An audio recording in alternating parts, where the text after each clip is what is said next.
కొంచెం క్లోజ్ గా మూవ్ అవుతూ ఉండేవారు అంటే ఇంట్లోకి వచ్చి కూర్చునేవారు మా సార్ డ్యూటీకి వెళ్ళే టైంలో.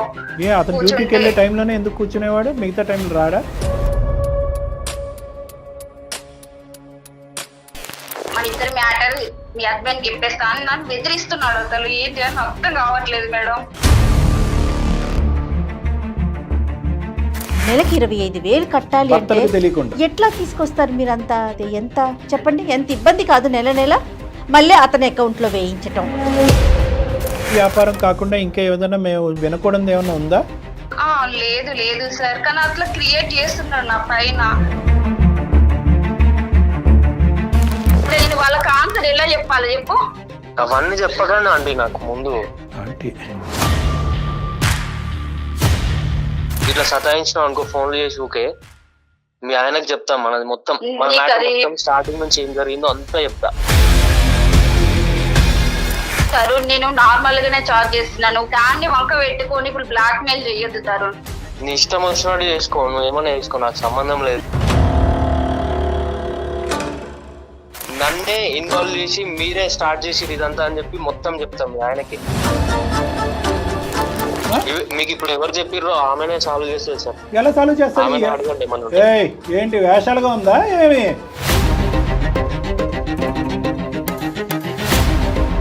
ఇక్కడతో ఆగుతుందా కదా, లేదంటే నెక్స్ట్ లెవెల్కి వెళ్ళమంటావా? చేసిన తప్పు కాకుండా బ్లాక్మెయిల్ చేస్తావు, మొత్తం చిట్ట అయిపోతావు.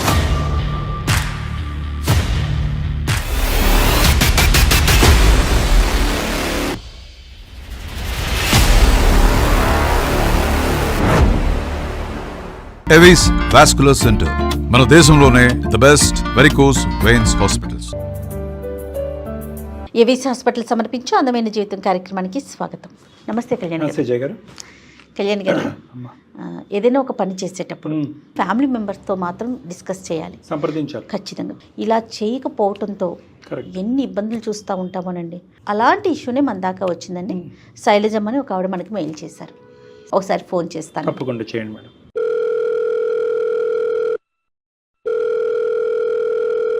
హలో హలో, నమస్తే అండి, శైలజ గారా? ఎవరు మీరు? నేను జయానండి, సుమన్ టీవీ అందమైన జీవితం ప్రోగ్రామ్ నుంచి కాల్ చేస్తున్నాను. Oh madam, thank you madam. మీకు మెయిల్ చూస్తారు అనుకోలేదు.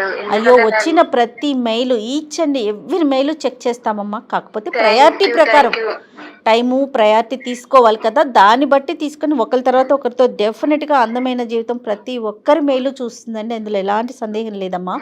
థ్యాంక్ యూ మేడం, ఎందుకంటే నా ప్రాబ్లం ఎవరికి చెప్పలేక అసలు మీకు మెయిల్ చేశాను. అర్థమైందమ్మా, అర్థమైంది. నాతో పాటు డాక్టర్ కళ్యాణ్ చక్రవర్తి గారు ఉన్నారు. ఒకసారి మీరు మాట్లాడండి అమ్మా, ఖచ్చితంగా మీకు సొల్యూషన్ దొరుకుతుంది, సరేనా? Okay madam, okay. నమస్కారం సార్. నమస్తే అమ్మా. నమస్తే, చెప్పండి అమ్మా. నా పేరు శైలజ, నాకు 33 ఏజ్ అండి. నేను హైదరాబాద్ లో ఉంటాను. ఏం చేస్తుంటారు? నేను హౌస్ వైఫ్ అండి. ఓకే, మీ వారండి? Government employee. మా పిల్లలు ఒక పాప అండి. ఏం చదువుతోందండి పాప? చిన్న పాపని. ఏంటమ్మా సమస్య? ఎవరు, మీ వారితోనా? సార్ మా వారితో కాదు, యాక్చువల్గా ఏంటంటే నేను ఇంట్లో ఉంటున్నాను కదా, మా ఫ్యామిలీ మెంబర్స్ లాగానే మా పక్క ఫ్లాట్ లో అంతకు ముందు స్టార్టింగ్ ఒక ఫ్యామిలీ ఉండేది. ఓకే. తర్వాత ఆ ఫ్యామిలీ వెళ్ళిపోయాక బ్యాచిలర్ ఒక అబ్బాయి దిగారు. 6 months అవుతుంది. దాదాపు పక్కనే ఉంటారు కాబట్టి కొంచెం ఆంటీ అనుకుంటా క్లోజ్ గా మూవ్ అవుతూ ఉన్నారు అన్నట్టు. తనకి మాట్లాడడం, ఏదన్నా ఉంటే హెల్ప్ చేయడం అన్నట్టుగా నేను కొంచెం ఏం చేస్తున్నారా ఏంటి అనేది మాట్లాడుతూ ఉండేవాడు. తను అప్పుడు బ్యాచిలర్ వయసు 28 అలా ఉండేది. మీది ఎంత అన్నారు? నా 33. మిమ్మల్ని ఆంటీ అంటావు ఏంటమ్మా? కొంచెం క్లోజ్ గా మూవ్ అవుతూ ఉండేవారు అంటే ఇంట్లోకి వచ్చి కూర్చునేవారు మా సార్ డ్యూటీకి వెళ్ళే టైంలో. అతను డ్యూటీకి వెళ్ళే టైంలోనే ఎందుకు కూర్చునేవాడు, మిగతా టైంలో రాడా?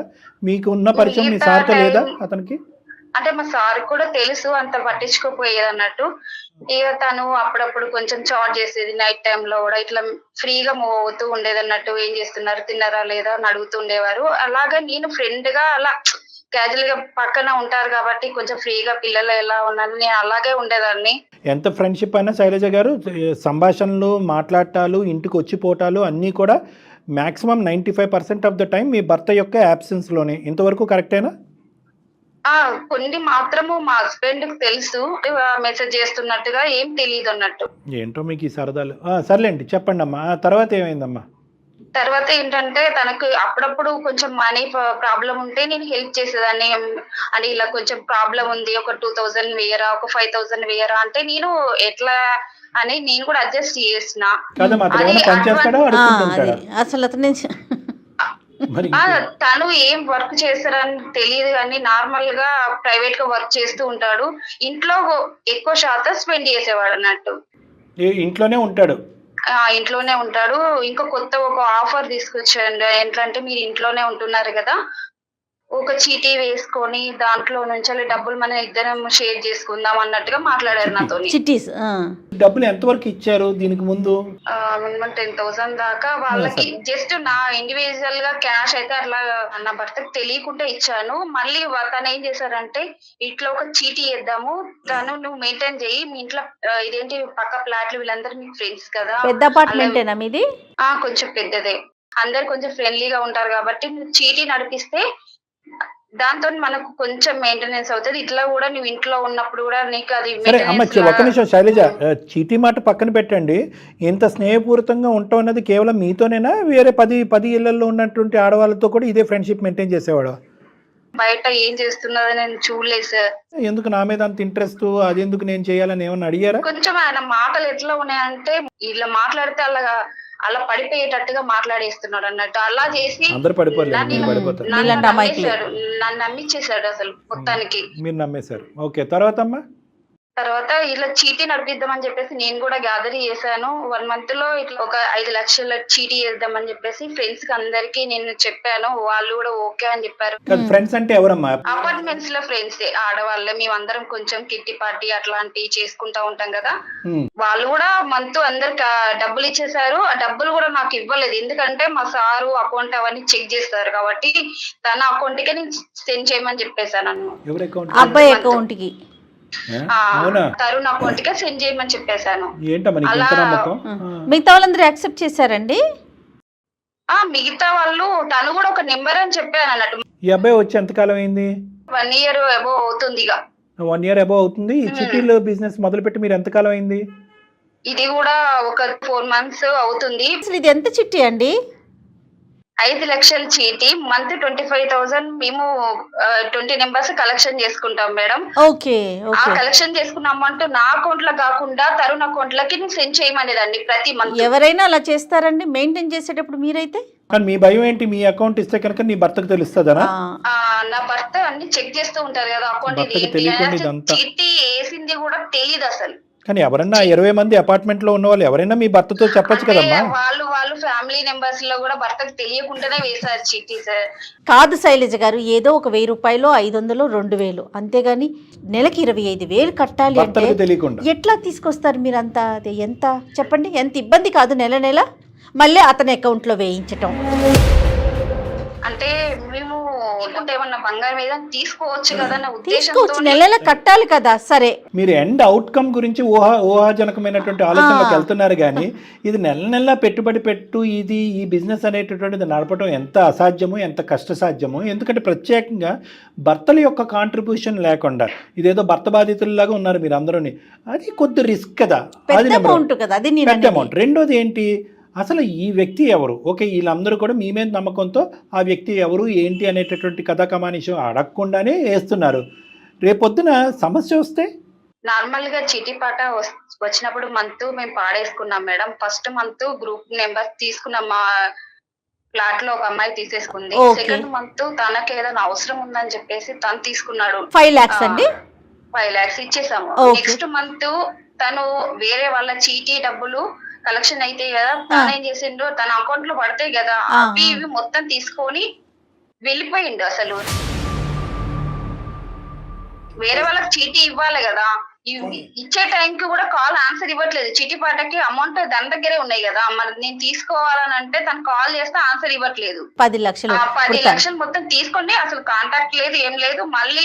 మళ్ళీ కాల్ చేస్తే ఆన్సర్ ఇచ్చాడు. సరే నువ్వు అది తీసుకున్నావు కదా, అది ఎమ్మెల్యేగా నేను కట్టేసుకుంటాను, నా గోల్డ్ అయినా నేను పెట్టేసి వాళ్ళకి అమౌంట్ ఇచ్చేస్తాను, ప్లీజ్ ఇప్పటికీ నాకు 5 lakhs వరకే అమౌంట్ వెళ్ళినాయి, ఇంతవరకు నాకు ఇంకెళ్ళవు, ప్లీజ్ అమౌంట్ ఇవ్వు అన్నా కూడా ఇవ్వట్లేదు మేడం. అసలు నువ్వేమన్నా చేసుకో, నాకు అనవసరం, నాకే ఇంకా 50,000 వెయ్యి ఇప్పుడు అర్జెంట్ గా, నాకు ఇప్పుడు అకౌంట్ లకు వేసేసే, లేదు అంటే నేను చాలా ఇష్యూ చేస్తా అని చెప్తానని, మన ఇద్దరు మ్యాటర్ మీ హస్బెండ్ చెప్పేస్తా అని నన్ను బెదిరిస్తున్నాడు. అసలు ఏం చేయాలని అర్థం కావట్లేదు మేడం.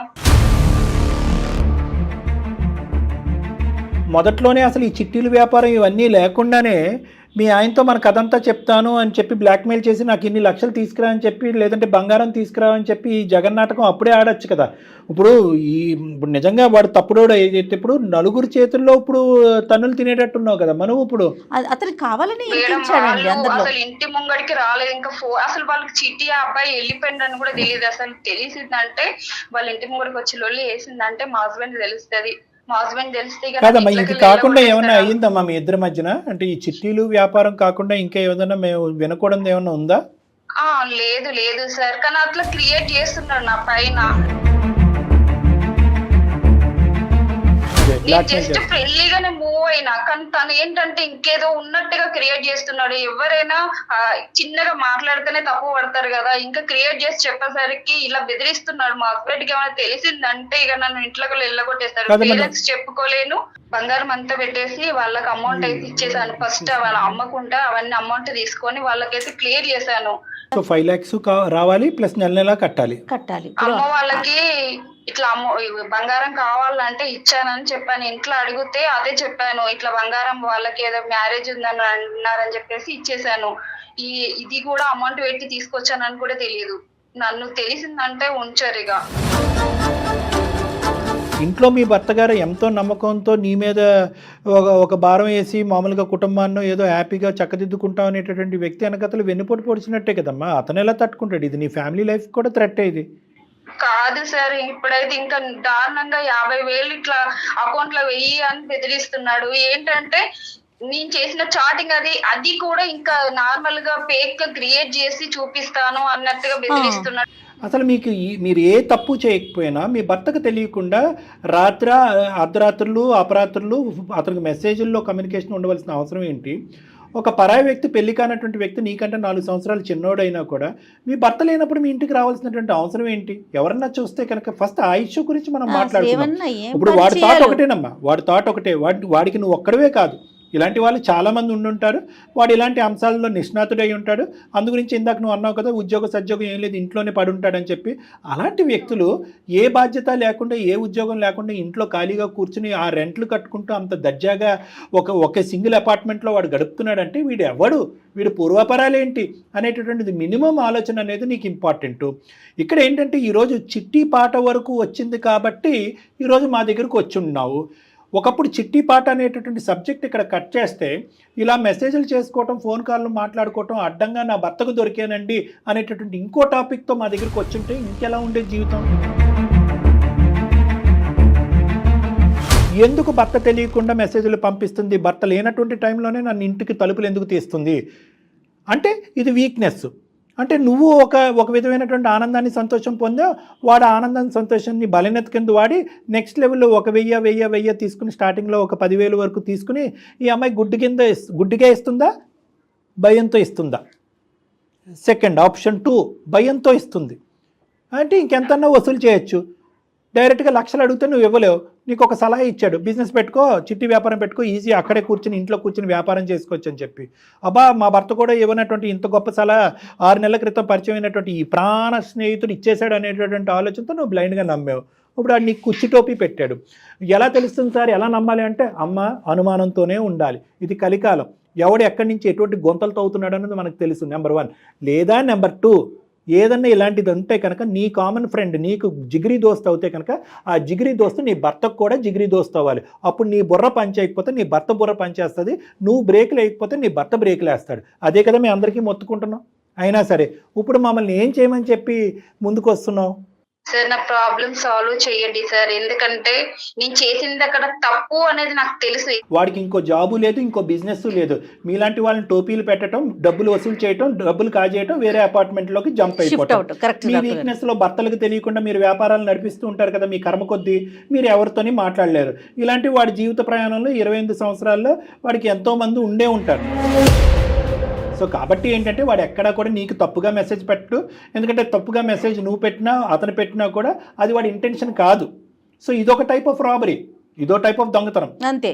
నా ఇష్యూ సాల్వ్ చేయండి, నా ఇష్యూ సాల్వ్ చేయండి అనేది మాట కాదు ఇక్కడ. నీతో పాటు మొత్తం 20 మంది బాధితులే. ఎవరైతే నీ వల్ల ఇక్కడ చూడండి, ఇక్కడ నా చేతులు ఒకటే కాలనీ, నా చేతులు ఒకటే కాలనీ కాదు, తెలియనటువంటి వ్యక్తులు చాలా మంది చేతులు కాలనీ. ఇక్కడ వాళ్ళందరికీ ఇక్కడ సొల్యూషన్ లేదు.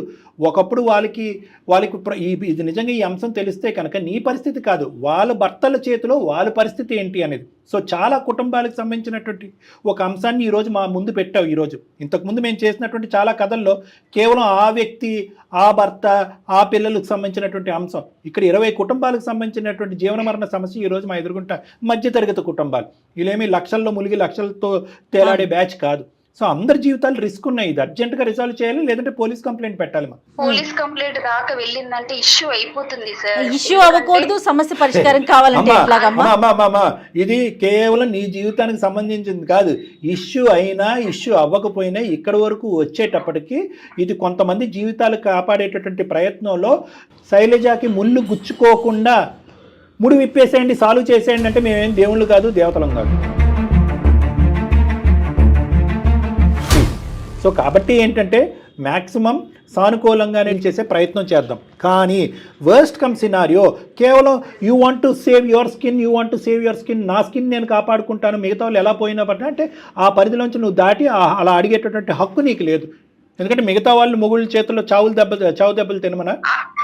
కాదు సార్, నేను కూడా అదే ఉద్దేశిస్తున్నాను. ఎందుకంటే ఆ 20 మందికి హస్బెండ్ కి తెలిస్తే వాళ్ళ పరిస్థితి ఏంది, రేపు నా పరిస్థితి ఏంది ఆలోచించుకుంటున్నా సార్. అందుకే తనని it all depends upon the criminality of this guys mind. వాడి క్రిమినల్ మెంటాలిటీ ఏ స్థాయిలో ఉంది అనే దాన్ని బట్టి నీ జీవిత కళ్యాణ్ గారు, ఇప్పుడు మన ముగ్గురు మధ్య అని మీరు అంటున్నారు కదా, నాకేమనిపిస్తా ఉందంటే ఇప్పుడు అలాంటి వాడిని వదిలేసామనుకోండి, ఇంకొక అపార్ట్మెంట్ చూస్తాడు, ఇంకొక అపార్ట్మెంట్. సామాజిక బాధ్యత కూడా ఉంది కదా, సామాజిక బాధ్యత మన మీద ఉంది కదా డాక్టర్. 2 విధాలుగా చేయొచ్చు. ఫస్ట్ మన డబ్బులు మనం వసూలు చేసుకునేటటువంటి ప్రయత్నంతో మూడో కంటికి తెలియకుండా కేవలం అందమైన జీవితం with Shailaja and that fellow అనేటువంటి డీల్ చేసి తర్వాత వాడి తాట ఎలా తీయాలి, ఎటువంటి కంప్లైంట్లు ఇవ్వాలనేది నెక్స్ట్ లెవెల్లో చూద్దాం. ఓకేనా? Okay sir. ఫస్ట్ తనకి కాల్ చేశానా, తనని ఏ విధంగా అమౌంట్ ఇస్తాను, అసలు మీరు వినండి సార్, తను ఏ విధంగా మాట్లాడుతున్నాడో ఒకసారి వినండి, అసలు ఆయన రెస్పాన్స్ ఎలా ఉందని చూడండి సార్. నా పరిస్థితి మీకు అర్థమవుతుంది. వాడి పేరేంటమ్మా? తరుణ్ అండ్ శైలజ. ఓకేనా? ఒకసారి కలుపు ఫోను. మేము ఉన్నామని తెలియకుండా జస్ట్ ఒకసారి మాట్లాడమ్మా, అసలు వాడు ఏమేమి మాటలు వాడి నోట్లోంచి బయటకు వస్తాయి విందాం. Okay sir. The person you are speaking with has put your call on hold. Please stay on the line. Hello Tarun. Hello Tarun చెప్పు. హలో, కాల్ ఆన్సర్ ఇవ్వేంటి అసలు? చెప్పు. హలో, అమౌంట్ తీసుకొని ఇంత కూల్ మాట్లాడుతున్నావు? ఇప్పుడు ఏమైంది చెప్పినా కదా, నీకు అన్ని చెప్పినా కదా. నా అమౌంట్ తీసుకొని ఇప్పుడు నాకు ఇంట్లో తెలిస్తే ఎంత ప్రాబ్లం అవుతుంది తెలుసు కదా నీకు. నా దగ్గర ఇప్పుడు అమౌంట్ ఇవ్వని చెప్పినా కదా. నువ్వు అట్లా చెప్పేస్తే ఎట్లా చెప్పు? ఇక్కడ ఉన్నావు, డబ్బులు తీసుకొని ఇక్కడే ఉండాలి కదా, ఎందుకు వెళ్ళిపోయావు నువ్వు? వెళ్ళిపోవడం అంటే నాకు కొన్ని ఇబ్బందులు ఉన్నాయని మీకు చెప్పినా కదా. ఇబ్బంది ఉంటే అమౌంట్ నాకు ఇచ్చేసేయి, మరి అమౌంట్ ఇచ్చేసి ఎక్కడికైనా వెళ్ళిపో. 20 మంది అమౌంట్ నువ్వు తీసుకొని వెళ్ళిపోయావు అంటే నేను వాళ్ళకి ఆన్సర్ ఎలా చెప్పాలి చెప్పు? ఏదన్నా ఒకటి చెప్పు. చిట్టి వేసేటప్పుడు అట్లానే చెప్పినావు కదా వాళ్ళకి ముందే, అట్లానే ఇప్పుడు కూడా ఏదో ఒకటి మేనేజ్ చెయ్యి. ఈజీగా మాట్లాడకు తరుణ్, నాకున్న ప్రాబ్లమ్స్ మా సార్కు తెలిస్తే నన్ను అయితే ఉంచరు కూడా. అసలు అవన్నీ చెప్పగానే ఆంటీ నాకు ముందు ప్లీజ్ నా అమౌంట్ నాకు ఇచ్చేసాయి. నా బుద్ధి తక్కువ, నేను నమ్మాను, నీకు ఇచ్చాను, నా అమౌంట్ నాకు ఇచ్చేసాయి ప్లీజ్. నేను చెప్పేది ఆంటీ, ఫస్ట్ ఇట్లా సతాయించినావు అనుకో ఫోన్లు చేసి ఊకే, మీ ఆయనకు చెప్తాం మనది మొత్తం స్టార్టింగ్ నుంచి ఏం జరిగిందో అంతా చెప్తా. తరుణ్, నేను నార్మల్ గానే చార్జ్ చేస్తున్నాను, దాన్ని వంక పెట్టుకొని ఇప్పుడు బ్లాక్ మెయిల్ చెయ్యొద్దు తరుణ్. నేను నీతో ఫ్రెండ్లీగా మూవ్ అయినందుకే నీకు చాలా హెల్ప్ చేసిన, అడిగినప్పుడల్లా నాకు ఇలా లేదు అండి ఇలా లేదు అని అంటే నీకు చాలా మందికి హెల్ప్ చేసిన, అది కూడా నీ కృతజ్ఞత లేకుండా మాట్లాడుతున్నావు. ఇప్పుడు నీ ఇష్టం వచ్చినట్టు చేసుకో, నువ్వు ఏమైనా చేసుకో, నాకు సంబంధం లేదు. నువ్వు అలా మాట్లాడకుతారు. నువ్వు ఎక్కడున్నావు చెప్పు కొంచెం. నీకు చెప్పాల్సిన అవసరం లేదు నాకు. నువ్వు ఇట్లా ఫోన్లు చేసి నాకు సతాయించకు, అర్థమవుతుందా? నా పరిస్థితి ఏంది మరి? నీ పరిస్థితి ఏందని నన్ను అడిగితే నేనేం చేస్తా? మరి నువ్వే తీసుకున్నావు కదా, ఇప్పుడు నువ్వే తీసుకున్నావు కదా నా పరిస్థితి. మరి నువ్వు నీ వల్లనే కదా నాకు ఈ ప్రాబ్లము. నన్నే ఇన్వాల్వ్ చేసి మీరే స్టార్ట్ చేసి ఇదంతా అని చెప్పి మొత్తం చెప్తాం మీ ఆయనకి. సో మన చాటింగ్ కానీ కాదు సార్, నువ్వు ఇది వంక పెట్టుకొని ఇట్లా బ్లాక్ మెయిల్ చేయడం నీకు అసలు న్యాయమేనా చెప్పు ఒక్కసారి. బాబు తరుణ్ హలో తరుణ్, నమస్తే. నా పేరు డాక్టర్ కళ్యాణ్ చక్రవర్తి, నాతో పాటు జయ గారు ఉన్నారు. మేము సుమన్ టీవీ అందమైన జీవితం అనే కార్యక్రమం నుంచి మాట్లాడుతున్నాం. మేము బ్యాక్గ్రౌండ్లో ఇప్పటి వరకు మీరు చెప్పిందంతా విన్నాం. నీలాంటి వ్యక్తితో మేము పర్మిషన్ తీసుకుని మాట్లాడవలసినటువంటి అవసరం లేదు అనేటటువంటి ఉద్దేశంతో నీకు తెలియకుండానే ఆ అమ్మాయికి నీకు ఫోన్ కాల్ కలపమని చెప్పి మీ సంభాషణ అంతా మేము విన్నాం. మీరు అక్రమంగా మొత్తం డబ్బులన్నీ కూడా అందరి దగ్గర నుంచి కాజేశారు అనేటటువంటి అంశం కూడా ఈరోజు ఇక్కడ రికార్డ్ అయ్యి ఉంది. కాబట్టి మేము మీ ద్వారా తెలుసుకోవాల్సింది ఏంటంటే కనుక, ఇప్పుడు ఒప్పేసుకున్నావు కాబట్టి బాబు నాయన తండ్రి అని మాట్లాడవలసినటువంటి అవసరం లేదు. అసలు ఇంత దరిద్రానికి ఎందుకు ఒడిగట్టావు? ఇది ఫస్ట్ టైమా? ఇంతకు ముందు కూడా ఇలాంటి కథలు చాలా నడిచినాయా? సార్ అవన్నీ నేను మీకు చెప్పాల్సిన అవసరం లేదు సార్. నాకు అవసరం ఉంది నాన్న, అవసరం ఉంది. ఇది సామాజిక అంశం. 20 మంది బాధితులు ఉన్నారు, అందులో ఒక బాధితురాలు ఇక్కడ లైవ్లో మీరు లెక్క తేలుస్తారని, నన్ను సూసైడ్ చేసుకుని చనిపోమంటారని, నాకు చావురేవో అనేటటువంటి విధంగా అమ్మాయి మాట్లాడుతుంది. వీళ్ళందరి జీవితాలు కాపాడవలసినటువంటి అవసరం మాకుంది. కాబట్టి ఇది ఒక సామాజిక బాధ్యత. అడిగే ప్రశ్నించేటటువంటి హక్కు మా మీద ఉంది, అధికారం మాకు. మీకు ఎవరు చెప్పారు సార్? మీకు ఇప్పుడు ఎవరు చెప్పారు? ఆమెనే సాల్వ్ చేస్తారు సార్. ఎలా సాల్వ్ చేస్తారు? ఏంటి వేషాలుగా ఉందా ఏమి?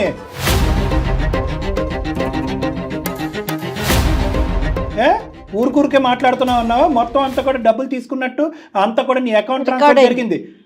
ఏం మాట్లాడుతున్నావు? ఆ అమ్మాయి ఏదో బ్లాక్మెయిల్కి భయపడుతుంది అనుకున్నావా? ఆ అమ్మాయిని ముందే మేము బ్రెయిన్ వాష్ చేసి ఈ కాల్ కలపమని చెప్పాం. అమ్మ నువ్వు అన్నింటికి మెంటల్గా ప్రిపేర్ అయ్యి ఉండు. ఈ మనిషి లొంగేడా ఇక్కడ తేల్చుకుందాం, లొంగలేదా CCSలో కోర్టుకు వెళ్దాం, CCSలో పోలీస్ స్టేషన్లో తేల్చుకుందాం. అన్ని ఫుల్ ప్రూఫ్స్ ఉన్నాయి. అకౌంట్ ట్రాన్స్ఫర్ జరిగింది. నెంబర్ 2, అందరూ కూడా 20 మంది కూడా నీ అకౌంట్లోకే ట్రాన్స్ఫర్ చేశారు. నెంబర్ 3, ఇప్పుడు లైవ్లో నువ్వు రికార్డ్ అయిపోయింది, నువ్వు ఒప్పుకున్నావు. ఇంకేం కావాలి మా దగ్గర ఆధారాలు? ఏ తాట తీయమంటావు? పోలీస్ స్టేషన్లో కేసు పెట్టి సార్. మీ ఇద్దరి మధ్యనే ఈ కథ ఉంటుందని అనుకున్నావా? మూడో కంటికి తెలియకుండా నడిపించేద్దాం అనుకున్నావా? డబ్బులు ఏం చేసావు చెప్పు ఫస్ట్. డబ్బులన్నీ ఖర్చు అయిపోయినాయి సార్. యాక్చువల్ గా నేను ఆమెకు చెప్తానే ఉంటుండే సార్, ఇప్పుడు లేవు ప్రజెంట్ నా దగ్గర సిచ్యువేషన్ బాగాలేదు, తర్వాత ఇస్తాను చెప్తూనే ఉన్నాను. ఎవరు అబ్బ సొమ్ము అని చెప్పి నీ అవసరాలకి అందరి డబ్బులు వాడేసుకుని వేషాలుగా ఉందా? ఖర్చు అయిపోవటం ఏంటి మళ్ళీ? అసలు నువ్వేం చేస్తావు? కాదు సార్, ఇంకా మళ్ళీ పైకి 50,000 ఇయ్యను బ్లాక్ మెయిల్ చేస్తున్నాడు. నీచంగా ఆలోచిస్తున్నాడు. అంతా విన్నావు. అసలు నిజాలు చెప్పు. డబ్బులు ఎక్కడ పెట్టావు? ఏం చేస్తావు? ఎప్పటి లోపల ఈ అమ్మాయి క్లియర్ చేస్తావు?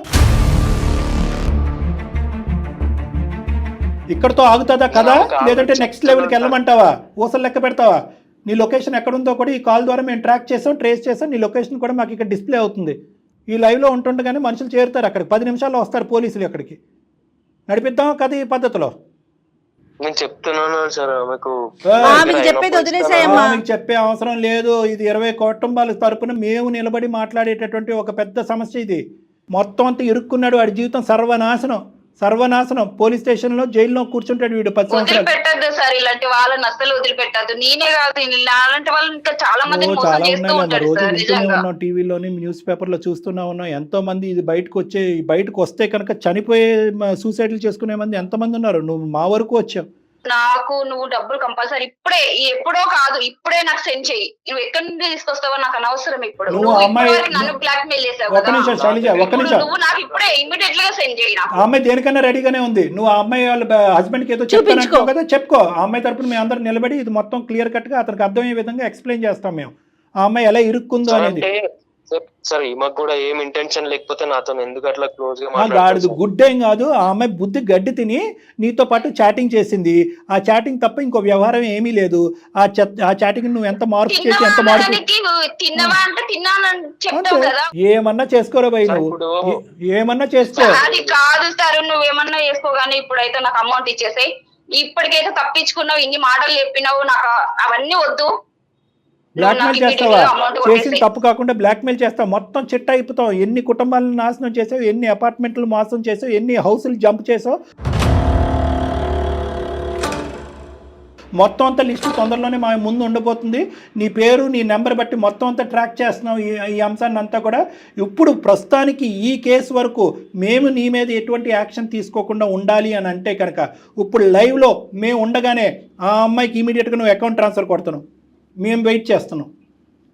సార్ లేవు sir, your time counts now, your time starts now. లేవు గివ్ ఏమీ కాదు, your time starts now.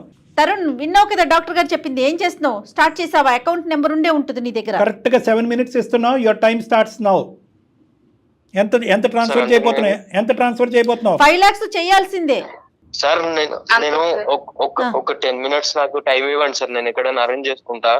First అయితే ఒక 3 lakhs వరకు అట్లా నేను అరేంజ్ చేస్తాను. ఇప్పుడు ఎవరినన్నా అడిగి నా దగ్గర ఒక 2 lakhs ఉంది సార్, ఒక 1 lakh అరేంజ్ చేసుకొని మొత్తం 3 lakhs ఇస్తాను. ఇప్పుడు రైట్, మిగతా 2 lakhs ఎప్పుడు ఇస్తావు?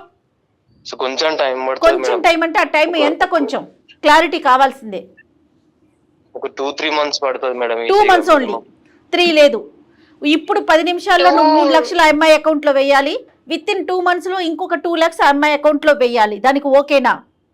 ఓకే మేడం, కాకపోతే ఇది ఇక్కడతోనే క్లోజ్ చేయండి మేడం. అది క్లోజ్ చేసే విషయం మాట్లాడదాం, ముందు నువ్వు వెయ్యు. తమ్ముడు ఒక్క నిమిషం, మేము క్లోజ్ చేయాలా సాగదీయాలా అనేటటువంటిది మమ్మల్ని బ్లాక్మెయిల్ చేయొద్దు. ఇప్పుడు ఓకే, ఇక్కడ ఒక బాధితురాలు ఇక్కడ మాట్లాడుతుంది కాబట్టి ఈ ఇష్యూని ఇక్కడ వరకు క్లోజ్ చేద్దాం. తర్వాత సంగతి తర్వాత మాట్లాడదాం. మనం వేరే చోట ఫోన్ కలుపుకుని మనం మాట్లాడదాం. నువ్వెంత చేసావు, ఇప్పుడు వరకు నువ్వు ఏం నడిపించావు అనేది తర్వాత మాట్లాడదాం. ఫస్ట్ 10 minutes ఇంకో 1 lakh ఏర్పాటు చే. ఇంకో 1 2 లక్షలు తన దగ్గర 2 మాకు అనవసరం, 3 లక్షలు వేస్తాడు. మాకు అనవసరం. 10 minutes లో నువ్వు 3 lakhs వేస్తున్నావు. మేము వెయిట్ చేస్తాం.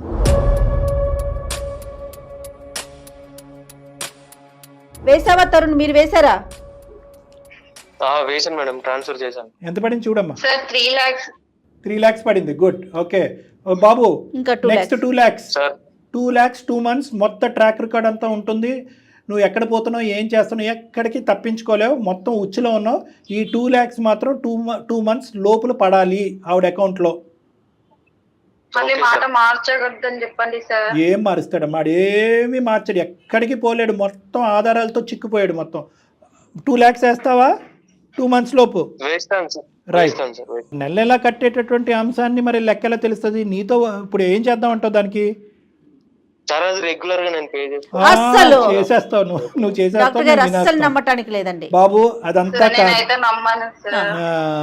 మిగతా దశల వారీగా కట్టేటటువంటి వాయిదా పద్ధతులు ఇక్కడ కుదరదు. ఒక్క దెబ్బతో క్లియర్ చేయాలి. మొత్తం అంతా క్లియర్ చేసి ఆ అమ్మాయిని బయట వేయాలి. ఎంత టైం పడుతుందో చెప్పు క్లియర్ కట్గా.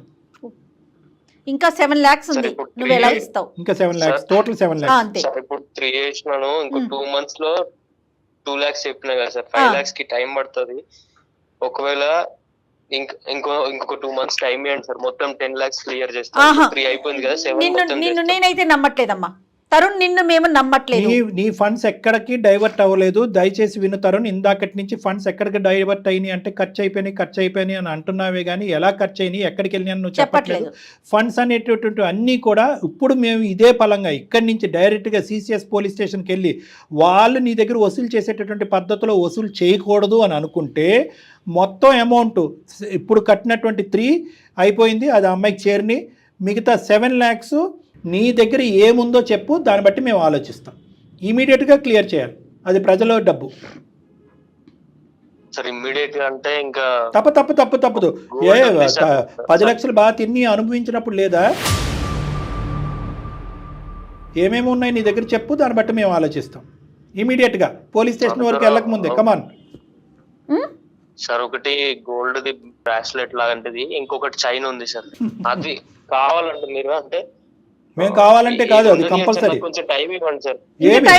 అది కరగబెట్టి ఒక బిస్కెట్ తయారు చేస్తావు, బంగారు బిస్కెట్. సో అవి ఎక్కడ చెందాలో అక్కడ చెందాలి కాబట్టి ఇమీడియట్గా అది కూడా మేము జప్తు చేసుకుంటాం. మా మనుషులు వస్తారు, శైలజ గారు కూడా మాతో పాటు వస్తారు. మేము అది మీ దగ్గర వసూలు చేసుకుంటాము. ఆవిడది 2 lakhs మాత్రం దాని ఒక్కదానికి 2 months ఇస్తున్నాము. మిగతా 7 lakhs ఇమీడియట్గా క్లియర్ అయిపోయినట్టే. అంతే కదా మేడం? ఈవిడికి రావాల్సిన 3 lakhs వచ్చేసింది. ఆ బంగారు 5 lakhs త్రూ గోల్డ్. అంతే. రైట్. ఓకేనా? Okay sir. Okay sir. అమ్మా ఎక్కడికి పోడమ్మా, డోంట్ వరీ. ఆ 5 lakhs వర్త్ ఇప్పుడు గోల్డ్ ఇస్తాడు, రిమైనింగ్ 2 lakhs ఒక 2 months టైం ఇచ్చాం. ఆ 2 months కూడా ఎక్కువే అతనికి. ఇంకా వాళ్ళ భర్తకు తెలియదు, వీళ్ళ భర్తకు తెలియనటువంటి అంశం ఏమీ లేదు. ఇది మొత్తం అంతా బహిర్గతమే. ఇది totally transparent and open book. వాళ్ళ భర్తతో మేమే ఇప్పుడు కన్వే చేయబోతున్నాం. నువ్వు మొత్తం ఈ 2 lakhs క్లియర్ చేసేంత వరకు మేము మిమ్మల్ని కనిపెడుతూనే ఉంటాం. మా నెట్వర్క్లోనే నువ్వు ఉంటావు. ఇది దాటి నువ్వు బయటికి వెళ్ళి ప్రయత్నం చేస్తే కనుక మా వరకు కేసు సినారియో అనేది ఉండదు. అది టోటల్గా పోలీసులు చూసుకునేటటువంటి అంశం కింద మారిపోతుంది. ఓకేనా? Okay sir. Okay, phone cut చేసాయి. Goodbye. అమ్మమ్మ నోటికి వచ్చినట్టు మాట్లాడుతున్నారు. మరి బ్లాక్మెయిల్. శైలజ అమ్మ, ఇప్పుడు వరకు నడిచినటువంటిది ఒక ఎత్తు అయితే కనుక నీ భర్తకు తెలియపరచడం అనేటటువంటిది కూడా చాలా ముఖ్యమైనటువంటి అంశం. ఎందుకంటే ఇది ఒక భయంకరమైనటువంటి నగ్న సత్యం. ఇది ఎల్లకాలం అబద్ధం కిందో కప్పిపుచ్చేటటువంటి ప్రయత్నం చేయటం ఇంపాసిబుల్. ఎందుకంటే కనుక వాడు క్లియర్ చేస్తాడనే నమ్మకం ఉంది. వర్స్ట్ కమ్ సినారియో వాడు క్లియర్ చేయకపోతే ఇందాక నేను చెప్పినట్టుగా ఇదే పంచాయతీ పోలీస్ స్టేషన్లో జరుగుతుంది. ఆ తర్వాత మొత్తం అందరికీ తెలుస్తుంది, నీ భర్తకు కూడా తెలుస్తుంది. పోలీసుల ద్వారా తెలిసేదానికంటే మాలాంటి వాళ్ళు ఎవరైనా మీ హస్బెండ్కి అర్థమయ్యే విధంగా చెప్పడం మంచిదని నేను అనుకుంటున్నాను. ఓకేనా? మీ హస్బెండ్కి చెప్పాలి, అతని సపోర్ట్ కూడా తీసుకోవాలి. ఖచ్చితంగా చెప్పే విధంగా అతను చెప్తే కనుక అతని సపోర్ట్ కూడా నీకు ఉంటుంది. ఎటువంటి నెగిటివ్ పరిణామాలు అనేటటువంటివి ఉండవు. ఇప్పటికైనా అర్థమైంది కదా. ఏది కూడా ఇందాక మేడం ఓపెనింగ్ స్టేట్మెంట్ చెప్పారు, భర్తకు తెలియకుండా భార్యకి తెలియకుండా, భర్త తల్లిదండ్రులకు తెలియకుండా పిల్లలు ఇలా గోప్యంగా ఉంచుతూ కుటుంబాన్ని నడిపించడం చాలా కష్టసాధ్యం. ఇలాంటి క్లిష్టమైనటువంటి అంశాలు ఏమన్నా ఉంటే కనుక ముందస్తునే ఫ్యామిలీ మెంబర్స్తో మాట్లాడి ఓపెన్గా ఇటువంటి నిర్ణయాలు తీసుకుంటే మంచిది. ఇది నెంబర్ 1. నెంబర్ 2 ఏంటంటే కనుక అనామికులతో తెలియనటువంటి మొహాలతో సంప్రదింపులు, మెసేజ్లు, ఫోన్ కాల్స్, ఆర్థిక లావాదేవీలు ఇలాంటివి అన్నీ చేసుకుంటూ తల ప్రాణం తోక్కి తెచ్చుకోకండి. ఇది నా ద్వారా, అందమైన జీవితం ద్వారా, డాక్టర్ కళ్యాణ్ చక్రవర్తి జయ ద్వారా అందరికీ అందించేటటువంటి ఒక సందేశం. రైట్ అమ్మా? Okay madam, thank you madam. Thank you sir. ఓకేనమ్మా, ఆల్ ది బెస్ట్. కానీ ఎంత బ్లండర్ మిస్టేక్స్ కదండి వీళ్ళు చేసేవి కూడా. చూడండి కళ్యాణ్ గారు, ఎంతమంది ఇరుక్కుపోయి కూరుకుపోయినటువంటి వాళ్ళు ఉంటారు. కుటుంబాలు ఇందాక భర్తకు తెలియకుండా నీ అమ్మాయి అన్నా కూడా భార్యాభర్తలు ఇద్దరు కూడా ఇలాంటి చిట్టి అంశాల్లో ఇరుక్కుపోయినటువంటి సందర్భాలు ఎన్నో, సూసైడ్ వరకు వెళ్ళినటువంటి సందర్భాలు ఎన్నో. అవును, మంచి సందేశం ఇచ్చేమన్నట్టుగానే నేను అనుకుంటున్నాను. ఖచ్చితంగా ఈ అబ్బాయిని మాత్రం మన ట్రాక్ లో పెట్టాలి. నెంబర్ 1. నెంబర్ 2, ఇతని ఇంకా చరిత్ర ఏమేమి ఉంది, ఎంతమంది కుటుంబాలను మోసం చేశాడు అనేటటువంటిది కూడా మనం కనిపెట్టాలి. మనం కనిపెట్టలేనటువంటి పక్షంలో మనం CCSకి ఇతని మీద ఏదో జాలి పడిపోయి 2-3 లక్షలు 5 లక్షలు ఇచ్చేసాడు అనేటటువంటిది అతను క్షమించేటటువంటి అంశం కాదు. డెఫినెట్గా కళ్యాణ్ గారు. నమస్తే. Thank you.